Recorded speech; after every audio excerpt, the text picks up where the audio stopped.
नमस्ते। मैं काफ़ी दिनों बाद वीडियो रिकॉर्ड कर रही हूँ। अब अक्टूबर का मंथ चल रहा है, तो अब सर्दियों के फ्लावरिंग प्लांट लगाने का मौसम आ गया है। मैं अब की बार 6 से 7 पौध तैयार करूँगी, अलग अलग वैरायटी की। पिछले साल मैंने बहुत सारी पौध तैयार की थी, अलग अलग वैरायटी लगाई थी। तब मुझे आइडिया नहीं था। अब की बार मैं कुछ स्पेशल जो मुझे पसंद आई थी वो ही ग्रो करूँगी। तो ज़्यादा इंतज़ार नहीं करते हैं, डायरेक्टली स्टार्ट करते हैं। तो पहला प्लांट जो मैं यूज़ कर रही हूँ सीड्स के लिए वो है एक्रोक्लिनियम। ये मुझे बहुत पसंद आया था। इसका फ़ोटो मैंने लगाया, ये पिछले साल मैंने उगाया था। इस तरह का दिखाई देता है।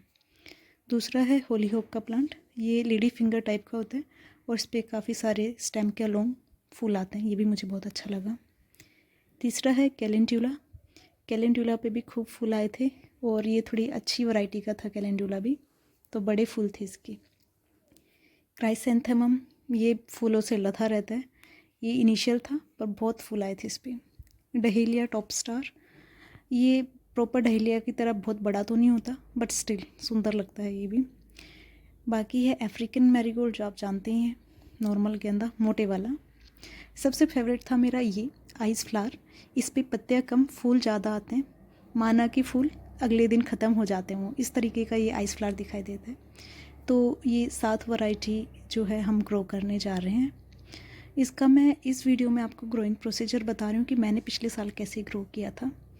पहली बात, ये सीड्स जो हैं मैंने फ्लिपकार्ट से मंगाए थे, आप भी मंगा सकते हैं। और इनका ग्रोइंग सीज़न जो है वो अक्टूबर की शुरुआत से नवंबर के एंड तक आप इनको ग्रो कर सकते हैं। आप दिसंबर की स्टार्टिंग में भी आप इनको ग्रो कर सकते हैं। इसके लिए जो सॉइल मीडियम है वो है आपका, ये मैं दिखा रही हूँ, सैंड है, ये गार्डन सॉइल है और ये है हमारा कावडंग यानी कि गोबर की खाद। मैंने इनका प्रोपोर्शन जो लिया है वो है 50% गार्डन सॉइल, 30% गोबर की खाद और 20% जो है सैंड। इनको अच्छे से मिक्स कर लेना है और जो इसमें मिट्टी की गांठें बन रही है उनको आप तोड़ दीजिए। मतलब कोशिश कीजिए कि गांठ ना रहे, उससे क्या होगा कि आपके जो सैपलिंग्स होते हैं उनको निकलने में आसानी रह जाती है। तो इस तरह से मिक्सचर तैयार कर लीजिए। पिछली बार मैंने जो सोन पापड़ी का प्लास्टिक का डब्बा होता है उसको एज अ कंटेनर यूज़ किया था। अब की बार मेरे को मिल नहीं रहा है, तो मैं डायरेक्टली जो मिठाई का डब्बा पड़ा हुआ है इसी को यूज़ कर रही हूँ। बेसिकली आप इसे ये मत सोचिएगा कि इसी के अंदर मुझे पूरा पेड़ उगाना है। इसके अंदर जस्ट मुझे सैपलिंग तैयार करनी है, वो विदिन 25 दिन के अंदर अंदर तैयार हो जाती है। ठीक है, मैंने इसमें छेद कर लिए हैं और ताकि पानी जो है अगर थोड़ा बहुत हो भी तो आराम से ड्रेन कर जाए। इस तरह से आप इसमें मिट्टी भर लीजिए जो आपने मिक्सचर तैयार किया है। अब क्या करना है हमें कि इसको भरने के बाद इस पे हम शुरू में ही मैं पानी डाल दूँगी इस मिट्टी के ऊपर भरने के बाद, और उसके बाद मैं इसमें सीड्स ग्रो करूँगी। आप ये भी कर सकते हैं कि पहले मिट्टी भरें और उसमें पानी ना डालें, बाद में पानी डालें, लेकिन मेरे को ऐसे ठीक लगता है तो मैं पहले इसमें पानी डाल दे रही हूँ। इससे क्या होगा कि मॉइस्चर रिटेन रहेगा सीड्स के लिए और आसानी से वो ग्रो कर पाएंगे। तो with the help of spray machine और या फिर सीधा हाथ का यूज़ करके आप इसे गीला कर लीजिए। ये जो सीड्स थे ये मैंने फ़्लिपकार्ट से 200 रुपीज़ की मंगाए थे। इसमें समर साथ में विंटर, इनकी 15 से 20 वैरायटी थी और ये एग्रो कंपनी के थे। आपको अगर जो आपको सूटेबल लगे वो कर लीजिए। मेरे को इसके सीड्स काफ़ी अच्छे जर्मिनेट हुए थे तो मैंने दोबारा से इसी से ही ऑर्डर किए थे। ठीक है, ये कैलेंडुला है, हुक शेप्ड सीड्स होते हैं इसके।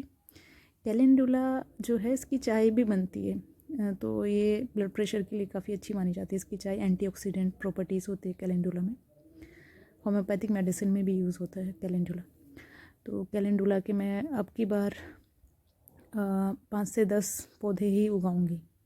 और आप देख रहे हैं कि मैं जो सीड्स हैं वो सारे के दिखने में तो थोड़े से सीड लग रहे हैं, लेकिन इसी से बहुत सारी सैपलिंग्स तैयार हो जाएगी।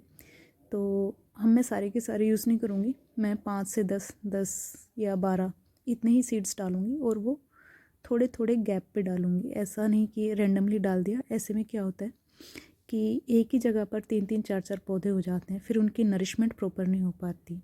आप देख रहे हैं मैं कितनी दूर दूर जो है एक एक सीड को डाल रही हूँ, ताकि जब ये उगे तो एक जगह झुंड में ना उगे। झुंड में उगने से क्या होता है कि हेल्दी प्लांट नहीं हो पाता, फिर उनकी फ्लावरिंग भी ऐसी रहती है, छोटे फूल आते हैं और कम फूल आते हैं।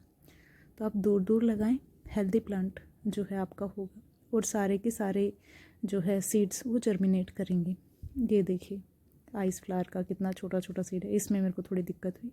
फिर इस तरह से आप एक परत मिट्टी की जो है उससे कवर कर दीजिए। बहुत ज़्यादा मिट्टी यूज़ नहीं करनी, बस इतनी कि सीड्स आपके कवर हो जाए प्रॉपरली। और मिट्टी को दबाना भी नहीं है ऊपर से, प्रेस करने से जो है ज़्यादा अगर आप हार्डली प्रेस करोगे तो सैपलिंग को बाहर निकलने में दिक्कत रहती है। तो इस तरह से मैं सारे उसको कवर कर दूँगी। जब आप ये तैयार कर लें इस तरीके से, तो इसको डायरेक्टली सनलाइट में नहीं रखना होता है। आप इसको जैसे मिट्टी से कवर कर देंगे, फिर दोबारा से हम इस पर पानी डालेंगे और इसको हम पार्शियल सनलाइट वाले एरिया में रखेंगे, जहाँ पर 1 या 2 घंटे की धूप आती हो और फिर नॉर्मल पार्शियल सनलाइट रहती हो। तो ये मैं दोबारा से कवर करने के बाद पानी डाल रही हूँ इसके ऊपर और इसको मैं पार्शियल सनलाइट वाले एरिया में रख दूँगी। इसके अलावा मैं देखिए पार्शियल सनलाइट वाला एरिया है, यहाँ पर मैंने इसको रख दिया है। पिछले साल भी मैंने यहीं पर ही ग्रो किए थे। पिछले साल तो इतने ग्रो हो गए थे कि मैंने अपनी अदर फैमिली मेम्बर्स के यहाँ पे भी दिए थे। अब यहाँ पर रखने के बाद आप इसको रोज़ थोड़ा थोड़ा पानी देते रहें हर दिन। जब इसमें इसके अलावा मैं अभी इसको प्लास्टिक से भी कवर करूँगी या फिर आप इसको अखबार से भी कवर कर सकते हो। इसका मेन काम क्या होता है कि इसमें जो गर्माहट है वो बनी रहेगी और जो इवेपोरेशन लॉसेस हैं वो प्रिवेंट होंगे। तो ये आप कर दीजिए, या अखबार से ढकिए या फिर आप पन्नी से ढकिए। तो ऐसा कर लीजिए, इससे जल्दी जो है सैपलिंग की ग्रोथ हो जाएगी। फिर आपको ये करना है कि जैसे आपका पौधा उगने लगे, जब उसमें 4 पत्ती वाला पौधा हो जाए तो तब आप मानिए कि आपका पौधा ट्रांसप्लांट लायक हो गया है। मतलब 15 से 20 दिन बाद आप अपने पौधे में जब 4 पत्तियाँ आ जाए तब आप उसको बड़े गमले में ट्रांसप्लांट कर लीजिए। ये कुछ पिछले साल वाले फ्लावर्स हैं जो मैंने उगाए थे, उनकी फ़ोटोज़ हैं, आप देख लीजिए। और एक और चीज़ मैं भूल गई थी, जो आप ट्रांसप्लांट के लिए पॉट में मिट्टी इस्तेमाल करेंगे वो इसी प्रोपोर्शन की मिट्टी को आप इस्तेमाल कर सकते हैं। जब आप इसमें ट्रांसप्लांट कर लें तो उसको आप 10 से 15 दिन तक पार्शियल सनलाइट में ही रखें, उसके बाद उसको डायरेक्ट धूप में रखें और नॉर्मल पानी दें। आप 3 महीने के अंदर इनसे फ्लावरिंग आनी आपके प्लांट भी शुरू हो जाएगी। यानी कि अगर आप नवंबर में लगाते हो तो फेब तक शुरू हो जाएगा देना। अगर आपको जानकारी अच्छी लगी हो तो प्लीज़ लाइक एंड सब्सक्राइब। धन्यवाद।